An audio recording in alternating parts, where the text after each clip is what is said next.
There we go. If it'll play. What's up, people? Welcome to the KFLO show, where the goal is to inspire, encourage, and empower you to live life better with information for transformation and elevation. Hashtag elevation information. We will discuss faith, fashion, fun, finances, and much, much more. And hey, don't just watch, like, and subscribe at imkflow.k. And remember, sharing is caring. Enjoy the show.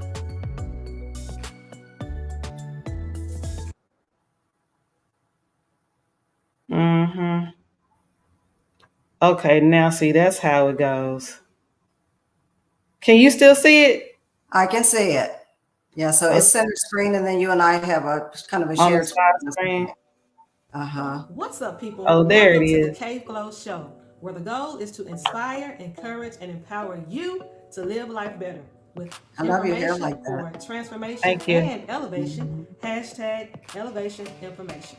We will discuss faith, fashion, fun, finances, and much, much more. And hey, don't just watch, like, and subscribe at imkflow.k.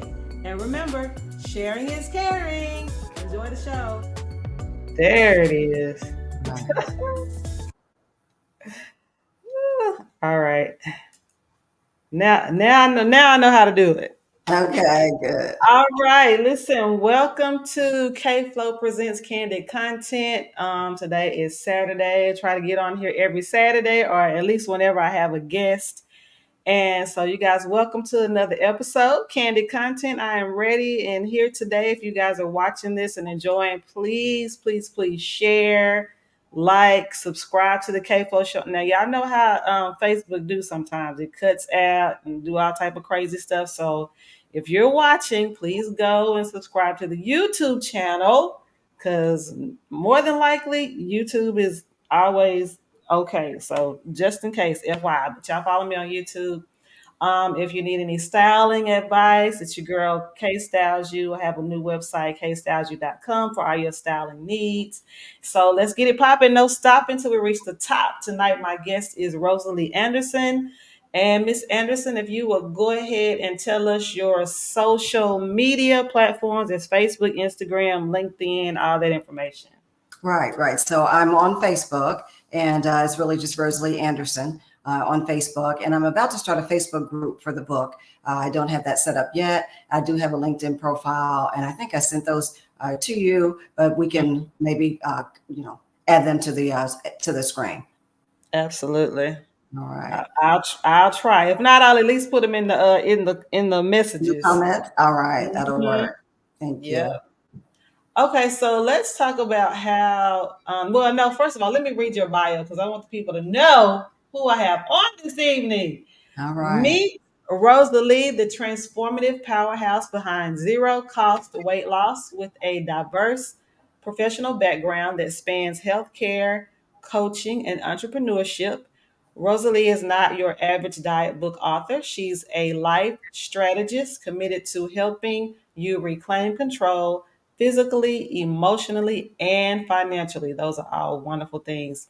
A wealth of experience, owner and CEO at Anderson Jones Solutions. Rosalie has guided countless clients through life's intricate tapestry, weaving struggle into strength. Rosalie served as the first executive director for the 10K Small Business Program, a national collaboration between Goldman Sachs and Dallas College, former account executive at International Speakers Bureau. Here, Rosalie honored her persuasive and communication skills to solidify her diverse reputation in sales and presentation, and on and on and on. Your bio, look, there's so you've been doing a lot in life. You have a lot of accomplishments, and you've done a lot of things. So I think that's so very interesting. So we met through Johnny Mack. How did you meet him?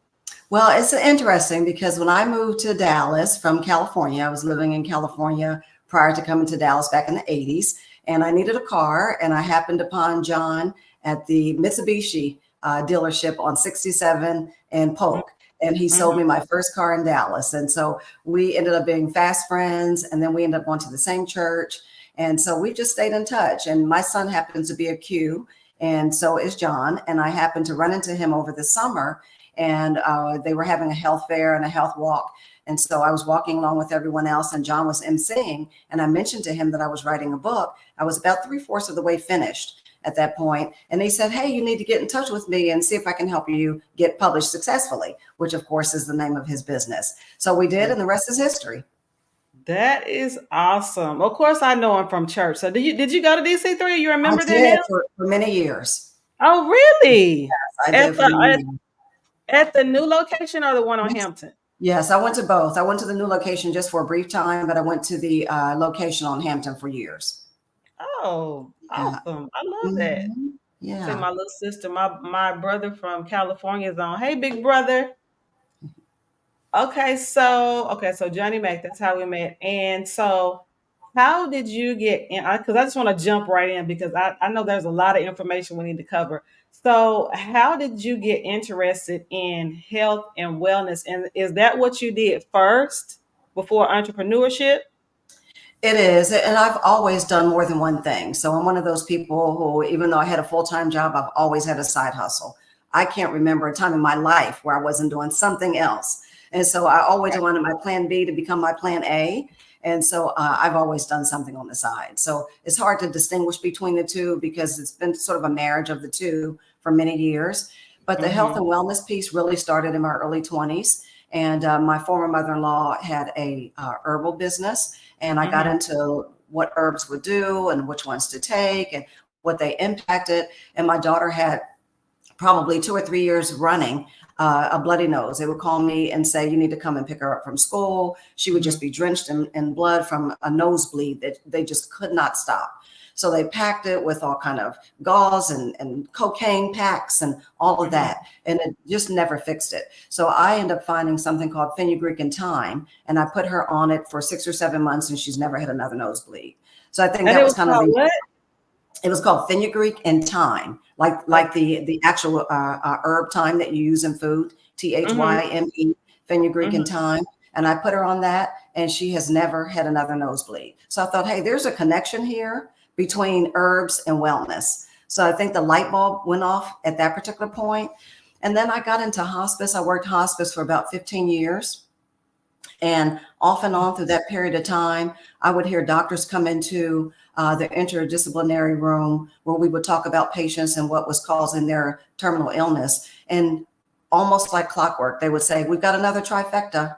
And a trifecta meant that this patient had high blood pressure, heart disease, and diabetes. And it was just more and more prevalent. And the thing that would scare me to death is that the numbers, the ages were getting younger and younger and younger. So what is the youngest age you've seen or heard of diabetes? Well, my dad had diabetes at 19, so he Oh, was really wow. early with his, and my mom died from Alzheimer's. So I had that as a generational thing. And so I looked at these two things and thought, I've got to do something about that. But to answer your question, in the hospice arena, we had a 21-year-old who had high blood pressure, had a stroke from the high blood pressure, and ended up dying at 21. And diabetes, you've got childhood diabetes, type 1 diabetes, and now Alzheimer's is actually considered type 3 diabetes because it's related to food, just like diabetes 2 is. Okay, see, so let me tell you this. So I'm a person that loves documentaries. Mm-hmm.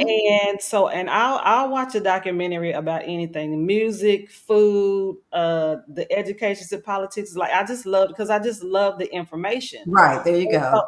it was so crazy to me that when I watched some documentary and it said that um Alzheimer's could be controlled or uh prevented just based off certain foods that we eat. Absolutely. You're right on track. Absolutely, Kim, because what it is that the body can only handle so much of the sugar that we're putting in our bodies, the sodium, and not to mention all the additives and preservatives and chemicals, and half the things that we can eat in the United States are illegal in any other country. So we have high numbers of diabetes, high numbers of Alzheimer's, and all the diseases that come from those things. Most people who have diabetes have high blood pressure. Most people who have high blood pressure end up with kidney failure. So it's just sort of like a cycle. It's this triangle of diseases where you have high blood pressure, you've got heart disease, you've got diabetes, and they all cause and wreak havoc on the body. And when I heard the doctors talk about this, and then the funny thing is that nobody ever gets cured from any medications that they take. I mean, who do you know that's had diabetes, heart disease, congestive heart failure, kidney failure? They go in for dialysis? That doesn't cure them. That just, it buys them some time. Mm-hmm. It's a difference between treating and healing. And so I became interested in healing what the body needed, because we don't get healed with medications. Medications mask symptoms. They do not cure illnesses. Right. And then anytime you hear of somebody who ends up they no longer have to take those pills, it's usually because they changed their diet, they started Mhm. to exercise and do all these natural and healthy things that That's right. God, the things that we're supposed to do with our bodies naturally, right? There you Because go. There you go. I believe that, and this is just me, I believe that God designed our bodies to live, for a span of lifetime. Of course, he's in control of, when that number is up. But I believe what we put into our bodies and what we do to our bodies, that is the thing that shortens our Absolutely. lifespans, right? Mm. It's because we're not treating our bodies like the temples that they are, Oh right? my They God. just, they just You, on loan. yeah, you've nailed it. They Kim, just you know, on loan. These bodies don't belong to us, that's right? right. And That's so, absolutely right. and I don't understand how can you not take care of this thing that God has given you here while we're here? Why don't you take care of it like you take care of everything else? Why would you? We're not trash cans. That's right. You hit it. And the thing is, we take better care of our cars, better care of our houses, better care of our pets. We take better care of all of those things more than we do our own bodies. And the one thing that Yep. I have, and this is not one church in particular, it's all churches. I don't care if it's Catholic, Protestant, whatever it might be, outside of probably the Islamic faith, where you get a little bit more of that.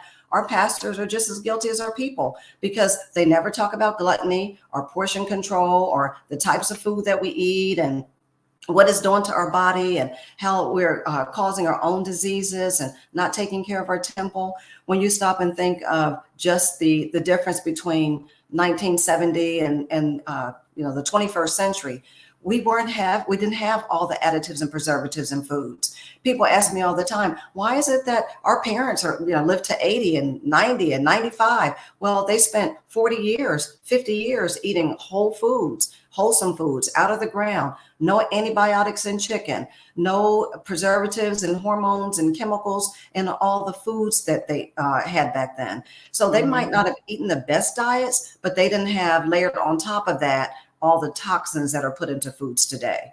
So now when you stop and think of a kid today, let's say from the time that they're born and they're having formula instead of breast milk, they're going to McDonald's by the time that they're 1 or 2. Then they go into elementary school and you can have ketchup as a vegetable. And they're eating pizza and hamburgers and fast food and Whataburger and Kentucky Fried Chicken and Popeyes and all the things that they're doing wrong. Then you go right into college and you get that freshman 15 and all the 2 or 3 or 4 or 5 or 6 years you're in school eating all the wrong foods. And now they're dying much sooner. So prostate cancer, colon cancer, breast cancer, all those cancers are now hitting teenagers in 20s and 30s and 40s. The rise in cancer is 60% higher post-COVID than it was before COVID, with prostate, colon, breast cancer. They're all raging because of the fact that all the poor dieting and all the poor eating is just catching up with us. Yeah, and it's because it's the childhood obesity. It's like when I think back as a kid growing up, I don't remember, there were some kids that were, a little bit bigger, but Right. we didn't have any I don't remember anybody in my class coming up as a little kid being like just overly, overweight, even into high school. That's right. I Yeah, don't remember absolutely. us looking like that.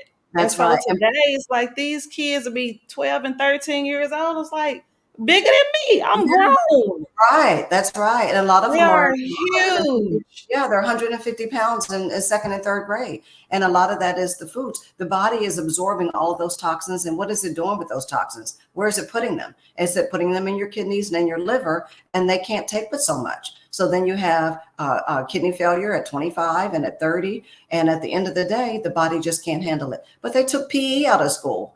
The kids used to play recess when we were kids. You had a Right. recess break, you had PE, you had gym. All they have now are their devices. And so when you're sitting sedentary all day long, looking down and looking at a device and then running to get something fast food or eating something convenient or calling one of the, Grubhub or Uber Eats or one of the, we Mhm. just have convenience that's costing us our lives. Oh, that's such a powerful statement. I wish I had that bell, like somebody have a one that shows I wouldn't hit the bell. That's a true statement. It's It is. convenience over health. That's right. It's costing us our And lives.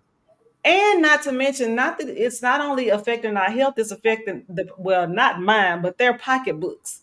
Oh my gosh. Are you, I mean, at the end of the day, when you stop and think how much people spend, and I have a part of the cost of that in the book, but so much of what we spend is on eating out. I mean, when was the last time you saw a family of 4 or 5 around a dinner table? It just doesn't happen anymore. It's a rare occurrence. That's why we celebrate Thanksgiving the way we do, because it's really one of the few times people actually get together. That is Mhm. not for a funeral, not for a wedding or a baby shower. I mean, it's real family time. But at the end of the day, the average person spends about $3,500 a year just eating out. And Oh so my. most people don't save $3,500, but you could save that if you started cooking at home and eating whole foods. So it's costing us a fortune, not to mention the prescriptions. By the time that you're 70, you got 10, 15, 20 different prescriptions you're taking if you live that long. Right, if you live there alone. So, what advice would you give to somebody who's because now we have families that have 4 or 5, they have 3, 4, 5 kids. All of them are doing sports. Mom's working 2 jobs, dad might be working 2 jobs. So, what do you tell a family who doesn't have the time to sit down and cook? Like, what's the solution? How do you remedy that? Right. And that's a great question. And then I can't deny that it's a challenge. But I think number one, I think our kids are over, that it's way too many activities. And not that activities aren't a good thing, but I think sometimes there's so many activities that it serves as a distraction for what people could be doing. So engage the kids in cooking better, engage the kids in growing a garden, engage the kids in making meals that will be planned for the rest of the week. You can have family time where you spend, let's say, Saturday evening and Sunday afternoon preparing healthy meals that you can eat Monday, Tuesday, and Wednesday. So I think Right. it's having more family involvement and use that time to do something more wholesome than letting them sit in front of a device at home. We have time. It's just what we're choosing to do with our time. Yeah. I would agree with that, but see, and I can't speak to that because I don't have a family, I don't have kids. But I Mm-hmm. know for me, that's just how I was raised. Like I was raised to cook, I didn't start cooking until later. I just don't see. I don't like fast food that much anyway. Mm-hmm. So for me, it's much easier and more cost effective because I am frugal. Just to go to the store, I can buy all that stuff. I was with a friend last weekend, and we paid $3 for a little cup of tater tots. I'm like, Mm-hmm. girl, I can get a whole bag of tater tots at Walmart for $3. That's Instead, right. this little Yeah, cup for 12 tots is $3. And exactly. so I was Yes. like, and so in my mind, it's just because I'm just frugal. That's just how I think. I'm like, I could think of much better ways to spend this money. Right, right. Well, and you're like you said, you're frugal, and so that's important to you. But even if people aren't frugal, even if they have the resource to do it, at the end of the day, what is it really truly costing you health wise? To have fast food every day and convenient food, you have to know that that's killing your body. There's no way that you can have fast food 25, 30, 40, 50 years and not die a miserable death from it. And unless you've seen people like I have for years and years in hospice who wish that they had another opportunity to do the right thing, to get out there and walk and exercise and eat right, it's a sad state of affairs because now they're in their 40s and their 50s and they're not living to be 60. And our kids don't have the resources to take care of parents like our generation did because number Mhm. one, cost of housing, cost of food, cost of education, cost of vehicles. Everything is so much higher, more expensive, they can barely take care of themselves. So we're not going to have anybody to depend on when we get to that point. The state of the world is tragic. I want to show your book here. I want to be sure I do it correctly. Oh, there it is. So zero cost weight loss. Y'all look at me. I'm producing. Zero cost weight loss, save money and lose weight by Rosalie Anderson. It's too small. What does it say at the bottom? Certified health, business, and life coach. Okay. So first of all, tell them where they can find the book, and then we're going to get into what the book is about. All right. All right. So the best way to find it is on Amazon. So you can either type in zero cost weight loss or type in Rosalie Anderson. Either one of those will take you right to the book. And it's also in digital form. So you can buy the paperback or you can buy a digital copy. Okay. Yes. All right. So let's talk about what this book is about and why do we need it? Awesome. Awesome. So the book really outlines how we got to where we are today, and really starts off talking about the gallbladder surgery that I had. I had an emergency gallbladder surgery a few years ago. And when I came out of that surgery, I began to pick up weight that I didn't have before. I never had a weight struggle. Never. I was always a size 0 or a size 2. And I think the biggest I had ever been was a size 4. So a lot of people are like, well, you don't have anything to complain about. But at the end of the day, when you put 20 pounds on top of something that you've never had before, that takes you up a dress size or 2. So I had a whole lot to complain about as far as I was concerned. And part of that was the gallbladder. When you lose your gallbladder, you lose the bile that mixes with the food that helps break it down. So it goes through all the elimination pathways a lot slower. And when that happens, you gain weight. Okay. So I started looking for a way to combat that. And I thought, what number one is causing me to gain the weight? And I realized a lot of it was diet. A lot of it were the additives and preservatives in food. So I started subtracting a lot of those things from my own diet and making sure that I ate more wholesome. And then I started fasting 1 day a week. I would just do the intermittent fasting, and then I would do 2 days a week and 3 days a week. And you can do any combination, but I was able to give my body, my digestive system, which is the hardest working system in the body, a rest. And so giving that opportunity to have my body rest, my body was able to start healing and start really going through metamorphosis and allowing me to be able to release some of that extra weight. So it's still a journey, and it doesn't happen overnight because the weight didn't happen overnight, but I feel like I'm on the path, and I just needed to share where we are and how we got to where we are. And it's not a matter of fat shaming. There's so many people who have had a struggle with weight from the time that they were kids in elementary school and high school and college after a couple kids, or just because they've gotten older and they get the middle age spread, or guys get the big beer gut, or whatever it might be. At the end of the day, there truly is a way out. And that way is really being more mindful and conscientious about what you eat. So the book kind of highlights some of the journey, the pathway to get to a place where you're eating better, a more conscientious eater, that you're watching your portion control. Just the portion control piece alone, Kim, back in, let's say, the 80s, before we got to where we are now, the average soft drink was 7 ounces. If you went out to get a soft drink, it was 7 ounces. Now the average is anywhere from 24 to 32 ounces. Just that alone. Everything is supersized. Fries, used to be fries where, you get 30 or 40 of them in a container, and now there's 60 and 80 of them in a container. Hamburgers are bigger. Everything is bigger. Nobody eats out without taking something home because they give you enough for 2 meals. I watched the kid last night. I don't know how old he is. I don't know if he's he's a teenager. But his burger was like I said, "You gonna eat all that?" He was like, I'm hungry. Oh my God. And that's the other thing. Half the time we're not hungry, we're thirsty, and the body just doesn't, we don't know the difference. Because an hour later he was eating a whole plate of something else. I'm like, I know you're not hungry. I just saw you eat an hour ago. He was exactly. Like, yeah. But you hit on something, Kim, because the difference between fuel and food are massive. The reason why he was eating more an hour later is because if you're not giving your body nourishment, overweight people don't realize that they're starving to death. You can be fat and be starving to death because starvation means nutritional deficiency. So if you're not Mm. giving your body what it requires, then you're going to be hungry an hour or two later because your body still needs to have nutrients that you're not feeding it. So Mm. that's why people tend to overeat, because if you eat a breakfast, let's say, of pancakes, bacon, and eggs. Well, the eggs are the protein, but at the end of the day, bacon has a lot of fat, is processed, and pancake is basically flour and sugar. So by Mhm. 1 o'clock, you're starving again because your body didn't get any nutrients from breakfast. So then at lunch, you have French fries and a hamburger and a soft drink. Well, by 6 o'clock, your body is starving again because there were no nutritional value in the hamburger, because it's Mhm. on a bun, which is pure carbs. The hamburger is probably processed. The French fries aren't giving you, they're loaded with grease and sodium. And so by 6 o'clock, you're starving again because now you have a breakfast without any nutrition, a lunch without any nutrition. And then at dinner, you end up ordering a pizza and some wings. And you spend a whole day eating a ton of food with absolutely no nutritional value. Oh my.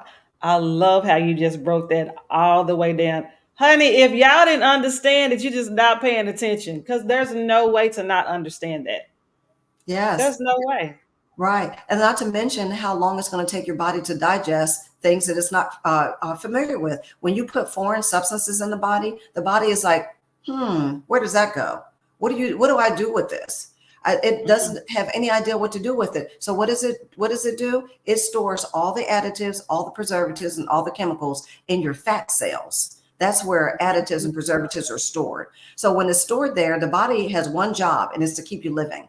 So what happens is that you got all these toxins in your body. Your body is overwhelmed from 20, 30, 40 years of toxins. It's almost afraid to let go of that weight, because if it releases those fat cells, it's pushing all these toxins into your system. So the first thing that you do before you fast is to detox. You want to always detox before you start any fast to get all the impurities out of the system. So what your body has left is just water in those cells. So you can flush that water out by drinking more water, having more hydration. People think it's wrong, but it's counterintuitive.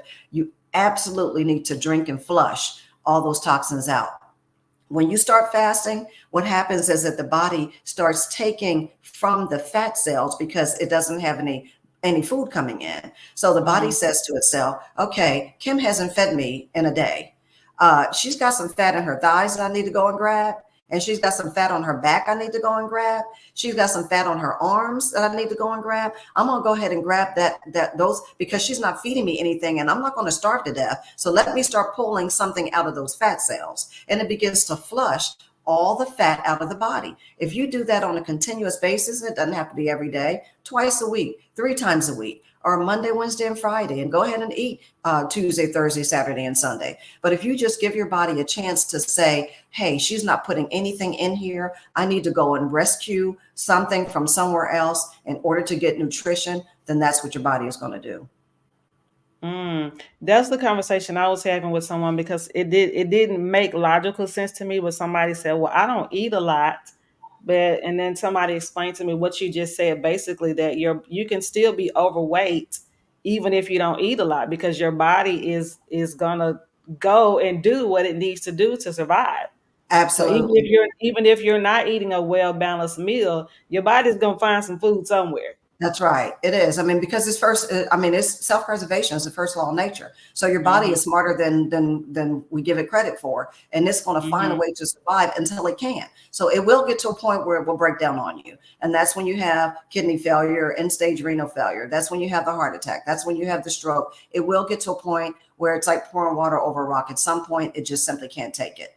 And I'll say this: a lot of people will say to me, "Well, it's because my mom had diabetes, or my mom had heart disease, or congestive heart failure, or high blood pressure. It's in my family." And I will always say to that, there's a propensity to have certain diseases in your family, whether it's cancer or something else, but your lifestyle is way more important than your DNA. When it comes to that, more is caught than taught. The reason you're fat is because you've seen your mom or your dad or your cousins or your brothers make all the wrong foods for years. So Hmm. we are literally doing what we've already always seen. If you grew up where you had hot dogs and hamburger and baked beans and pork and all the things that people have for generations, then you're eating that way because that's all you know. Most Hmm. people don't take a pivot and start eating well until they know better. So if they're like you and they watch documentaries, your health is your wealth or whatever it might be that's teaching them, people do better when they know better. Right. Yeah, because I'm trying to wean myself off of, I don't eat a lot of fried foods anyway. I never really, well, I did younger because, of course, my mom she's from the old school. She fry everything. So I grew up on fried foods. But as I got older, it's like my body just rejects grease. I can't, Mm-hmm. a pork chop, there's no way I could eat a whole pork chop. I'll probably eat a bite. Right. But like I just can't. I can't. My body doesn't. It regurgitates the grease. If it's greasy, I'm not eating it. I can't eat a lot of beef, like ground beef, like chunky meat. My body don't like it. So I've now started trying to eat. My mom teases me all the time because she said I'm eating fake food because I've tried to get the sausage and stuff that's made out of vegetables. Mm-hmm. So, Plant-based. yeah, plant Mm-hmm. based, right? Mm-hmm. So I said, Mom, it's not fake. It's just plant based. But she calls it Right. fake food. I'm like, it's not fake food. I'm just trying to eat healthy. So, Right. and I want to touch on that a little bit because we had a conversation before, and I was telling you how, like, I'm trying to transition and I try to get my mom to eat healthier because, like, I was telling her, the stuff that you're eating today, the cow, the vegetables, what all this stuff, I said, it's not the same stuff that you grew up on, that y'all raised, you know, Right. yourself. It has all this extra stuff in it. But Mm-hmm. you were saying, and I thought it was surprising that, well, she ate good for so many years, Mm-hmm. so she's probably okay.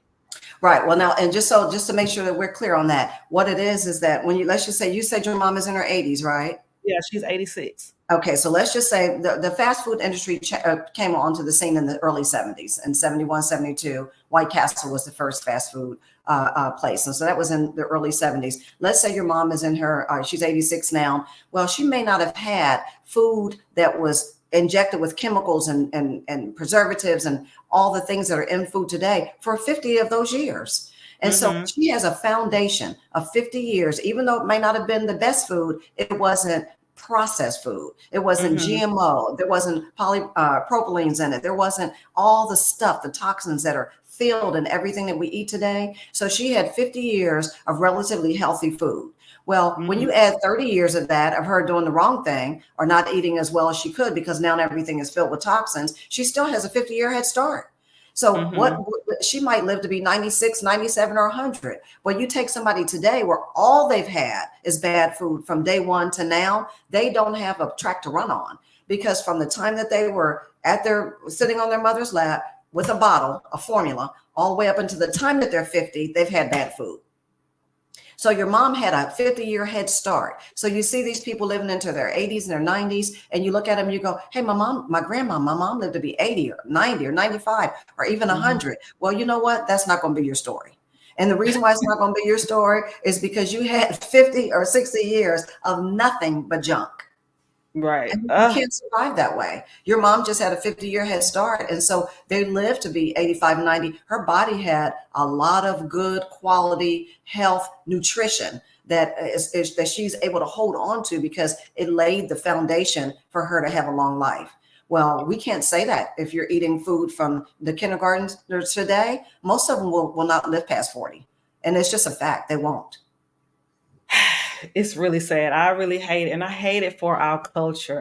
The brown and the black people, but but Well, that's why I'm having this conversation, and I hope that people watch it. Usually, you can't get people to watch things like this, the important stuff, but mhm. hopefully, I hope people will watch this and share it. And I want to ask you another question. So in today's culture, there's, all sizes are acceptable. People that are overweight, it is considered, body shaming if you mention somebody's weight. How can we influence someone to take care of their health when all they know is what they know? Right, right. Well, Like I how, think how do you get someone to like change and see it differently?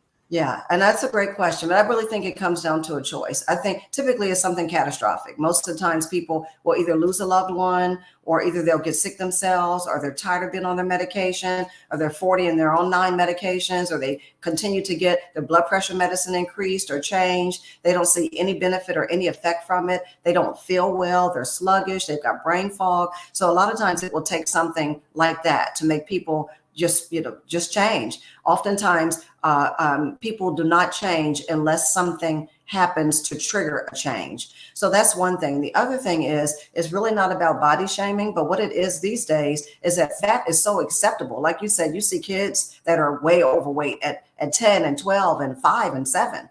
And so at the end of the day, it's really more acceptable than it's ever been before, which is why so many people are comfortable being 50 pounds overweight. They see 17 other people in the same room that are the same way. So nobody wants to be bullied or shamed, because we're certainly more important on the inside than we are on the outside. Right. And I never want to lose sight of that. But at the end of the day, it comes down to a decision, and nobody can make that decision for anyone. But what I would tell someone who is struggling with whether or not it's even worth the change is that you have a choice to make. And the choice is either pay now or pay later, but you will pay. So you can keep doing the same thing now and feel like you're getting away with it because you're eating what you want, drinking what you want, whether or not it's alcohol or soft drinks or no water or being dehydrated or drinking Gatorade, which is outlawed in most other countries. At the end of the day, you can do that, have a great time, and live a short life. Or you can eat whole foods, plant-based foods, watch the portion control, eat a whole lot healthier, live a long time, and not pay for medications for the rest of your life, because there's a payment coming. So you can pay now with great health if you want to be better, or you can pay to have a convenient lifestyle and then know later on the tab is coming in. Ooh, so much good information. I want to live healthier and longer. Absolutely. I'm with you. So you call yourself a life strategist, and you're committed to helping folks reclaim control physically, emotionally, and financially. Why are these three so important? All three. And they're all three important because they're 100% intertwined. I've never met anyone who is emotionally bankrupt who's not also physically affected by that or financially affected by it. If they're financially bankrupt, that affects you emotionally, it affects you spiritually, it affects you physically. They're like a triangle. So it's three sides to a triangle, and that is physical, emotional, and financial. And of course, spiritual is always the overlay. But at the end of the day, you can't have one without the other. I've never met anyone super sick who wasn't impacted emotionally or financially, or anyone who had all the money in the world but didn't have their health, or had terrible emotional issues because of family issues or divorce or domestic violence or whatever. It's going to affect you physically and it's going to affect you financially. So it's a three-legged stool. Wow. Well, this has been amazing. I'm gonna get you a book. Well, I hope you do. In fact, I'll just give you a book. I'll get it. I'll get it. I know you're right in DeSoto where I am, so I'll sign it and make Praise sure you get it. Jesus. Won't he will? All you have to do is just speak it. Oh, there you go. There you go. I sure appreciate you having me on, and I can't wait to give the book to you. And the opportunity was wonderful, and I hope somebody gets something out of it. I hope so too. Let me see what else I have. Tell us. Okay, they can find you on Facebook at Rosalie Anderson, and they Right. can go to Amazon and just type in. Let me see if I can pop it up one more again. Look, I'm learning. Let me see if I can show it one more time. Oh, there it is. Yes. Thank you so much. So it was zero cost weight loss. Zero cost And weight loss. yes. And in toward the back of the book, I do tell people how they can save money actually from not eating all the junk foods and fast foods, and use that to focus on something else on their fasting days. I wrote my book on my fasting days. So take that energy and put it into something positive. So the book talks about that and kind of guides you through that process. That's it's awesome. Okay, that was great. I loved every moment of it. I hope somebody else got something out of it. So I'm gonna say, give us a word of prayer, and All then we're right. gonna be off and enjoy the rest of our evening. I want you guys to follow me again at the KFLO Show on all platforms, YouTube, Facebook, and make sure to click that little bell so that you get the notifications. All right, you are now in the know with KFLO. Thank you guys for tuning in. Lord, thank you, God, for this platform. Thank you for my guests and your audience. I pray that everyone listening will know your voice, hear your will, and then do your will. In Jesus' name, I pray. Amen. Amen. Thank you so much, Kim. I appreciate it. Thank you. Enjoy the rest of your evening, sis. I'll talk to you soon. All right. You as Okay. well. Bye All right. bye. Bye.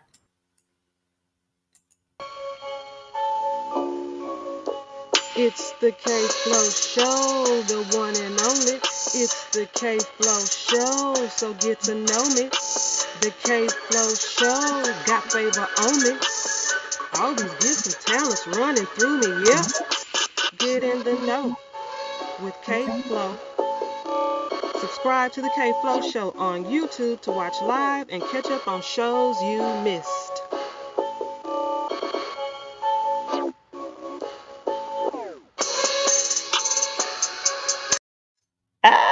We out.